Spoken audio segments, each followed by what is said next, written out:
हवा नत्ती मौगू मौगू? तू देवर खड़ा त का है? मौगी में का कमी रहे पिलुआ पर रहे देख लो कहाँ राजा भोग कहाँ गंगू तेली। अच्छा उहे गंगू तेली तेरे फोटो खिंचवात रहा त के? निकल रहे चुप चुप हां मारी रे निकल मैंने घर से निकल मेरा घर से कहे निकल अरे उ ना रही उ भाग जाई अच्छा तारा कहे से भाग जाई छोड़ बड़ा के मुआ दे मार के बुझाइल। रौराई से नहीं कर सकता हो गइल बा कर चिकोल बानी तोरा सामने दे लेके धइले बने ते कतस के नहीं किस कर सकत। हे दे बाटे तूनी के हाथ से साइड में बोल का बोला का हो चुप रह हाँ, चुप रह। हां नाम तारे पे सब ऊपर कोई बैठे हो सुनी है नहीं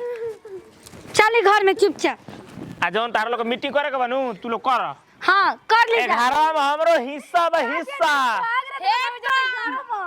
दीदी जब घर में स्वागत बनावे बियाह शादी ना वही खातिर होला बदले जाइए करे के ए हम चटाई बिछा देम भुइया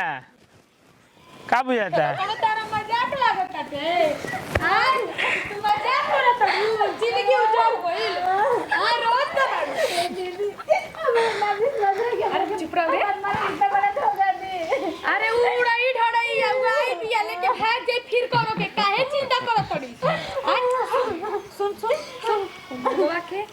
ठोके की बनावत तनी हम कि पुलिस थाना लेके आवत देखिए न डोरे भाग जाई लूरे बुद्धि का बकरा पर लेकिन हमारा के हमार के नहीं को दी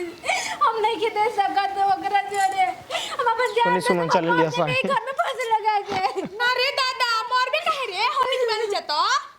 दीदी कौन उपाय करी लेकिन हमार मरद के नु चिंता मर के कहीं और मजा आई दी तू जो